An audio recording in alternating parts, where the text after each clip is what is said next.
तो आज हम आदतों की दुनिया में थोड़ी गहराई से उतर रहे हैं। मतलब वो छोटी छोटी चीजें जो हम रोज करते हैं। हमारे पास है एटॉमिक हैबिट्स किताब के कुछ हिस्से, और ये बताते हैं कि कैसे ये मामूली सी लगने वाली हरकतें मिलकर हमारी जिंदगी पर बड़ा असर डाल सकती हैं।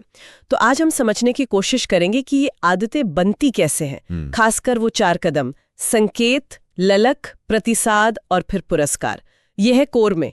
देखते हैं ये पूरा सिस्टम काम कैसे करता है। किताब में ना व्यवहार बदलने के 4 नियम बताए गए हैं जो इन्हीं कदमों से जुड़े हैं। हाँ। जैसे अच्छी आदत डालनी है तो पहला नियम है संकेत को एकदम साफ मतलब स्पष्ट बनाएं। जैसे अपनी आदतों का एक तरह से हिसाब रखना या फिर अच्छी आदत के जो संकेत हैं उन्हें सामने रखना। सुनने में तो सीधा लगता है। हाँ बिल्कुल। और ये बहुत ही मतलब बुनियादी चीज है, क्योंकि एक साफ संकेत ही वो ट्रिगर है जो पूरी साइकिल शुरू करता है। जैसे आपने कहा, माहौल बदलना, पानी की बोतल में इस पर रख दी, या मान लीजिए कसरत करनी है तो कपड़े रात को ही निकाल कर रख दिए। ये उस पहली चिंगारी जैसा है। दिमाग को एक इशारा मिलता है कि हाँ ये करना है। अच्छा, मतलब माहौल को अपने हिसाब से तैयार करना। ठीक है। अब दूसरा नियम आता है, ललक को आकर्षक बनाएं। ये थोड़ा पेचीदा लगता है, खासकर उन आदतों के लिए जो थोड़ी उबाऊ हों। उन्हें आकर्षक कैसे बनाएं? बिल्कुल सही सवाल है।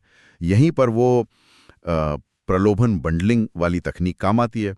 मतलब एक काम जो आप करना चाहते हैं, जैसे कोई पसंदीदा पॉडकास्ट सुनना, उसे उस काम के साथ जोड़ दें जो आपको करना है, जैसे कसरत करना। अच्छा, हाँ। तो दोनों साथ में हो गए। और दूसरा तरीका है ऐसे लोगों के साथ जुड़ना जहां आपका जो मनचाहा व्यवहार है वो नॉर्मल माना जाता हो, क्योंकि आकर्षण असल में उस इनाम की उम्मीद से जुड़ा है, वो डोपामाइन हिट। दिलचस्प। मतलब उस इच्छा को किसी मजेदार चीज से जोड़ देना। ठीक है। तीसरा नियम है, प्रतिसाद को आसान बनाए। यहाँ वो 2 मिनट वाला नियम सुना है मैंने, कि बस 2 मिनट से शुरू करो। क्या ये सच में काम करता है या बस शुरुआत के लिए है? नहीं, ये सिर्फ शुरुआत के लिए नहीं है। ये हमारे मनोविज्ञान पर आधारित है। हम इंसान हैं तो हम आसान रास्ते ही चुनते हैं ना। हाँ, ये तो है। तो आदत जितनी आसान होगी उसे करने की संभावना उतनी ही बढ़ जाएगी। इसमें सिर्फ 2 मिनट वाली बात नहीं, बल्कि रुकावटें कम करना भी शामिल है। किताब में इस पर काफी जोर है। अगर जिम जाने के लिए बहुत सारी तैयारी करनी पड़े, या मान लीजिए गिटार सीखना है पर वो केस में बंद पड़ा है, हाँ, तो शुरू करना ही मुश्किल हो जाता है। बिल्कुल। तो आसानी वही कुंजी है लगातार करते रहने की। समझ गए। मतलब जितना हो सके उसे आसान बना दो। हाँ। अच्छा। और चौथा नियम, पुरस्कार को संतोषप्रद बनाए। आदत पूरी होते ही खुद को इनाम देना। ये इनाम कैसा हो सकता है? छोटा मोटा कुछ? यहां सबसे जरूरी शब्द है तुरंत। हमारा दिमाग ना वो भविष्य के बड़े फायदों से ज्यादा फौरन मिलने वाले छोटे इनामों को पसंद करता है। ये इनाम कुछ भी हो सकता है। एक छोटा सा ब्रेक ले लिया, या आजकल वो हैबिट ट्रैकर्स आते हैं, उस पर बस एक टिक लगा दिया, वो भी एक संतुष्टि देता है। अच्छा, हाँ। ये जो फौरन संतुष्टि मिलती है वो दिमाग को सिग्नल देती है कि हाँ ये बढ़िया था, इसे दोबारा करना है। और इससे वो आदत का पूरा लूप और मजबूत होता है। वो छोटी छोटी जीतें ज्यादा मायने रखती हैं। और मान लीजिए किसी को बुरी आदतों से पीछा छुड़ाना हो, तो क्या बस इन्हीं नियमों को पलट देना है? हाँ बिल्कुल, फंडा वही है, बस उल्टा कर देना है। बुरी आदतों के लिए पहला नियम उल्टा, संकेत को अदृश्य बनाएं।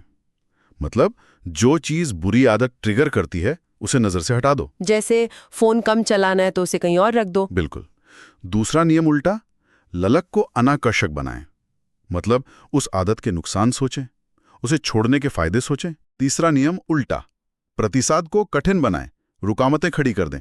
जैसे रात में स्नैक्स खाते हैं तो घर में रखना ही बंद कर दें। ओके। और चौथा नियम उल्टा, पुरस्कार को असंतोषजनक बनाएं।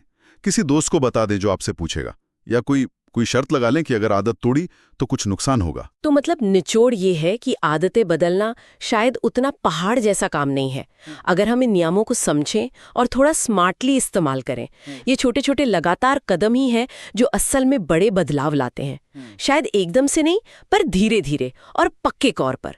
लेकिन यहाँ एक सवाल और आता है मेरे मन में। पूछिए। क्या ये हमेशा काम करता है? मतलब क्या कभी ऐसा नहीं होता कि बस बोरियत होने लगे एक ही चीज करते करते? बहुत अच्छा सवाल है ये। यहीं पर किताब में एक और कॉन्सेप्ट आता है, गोल्डीलॉक्स जोन। मतलब आदत बनाए रखने के लिए जरूरी है कि जो काम हम कर रहे हैं वो न तो इतना आसान हो कि उबाऊ लगने लगे, हाँ। और ना ही इतना मुश्किल कि हम बार बार फेल हों और हिम्मत हार जाएं। चुनौती का वो सही लेवल ढूंढना और बनाए रखना जो हमें इंगेज रखे पर फ्रस्ट्रेट ना करे। शायद लंबे समय तक टिके रहने का असली राज यही है। तो ये सोचना चाहिए कि अपनी आदतों के लिए वो सही संतुलन कहाँ है, वो गोल्डीलॉक्स जोन कहाँ मिलेगा,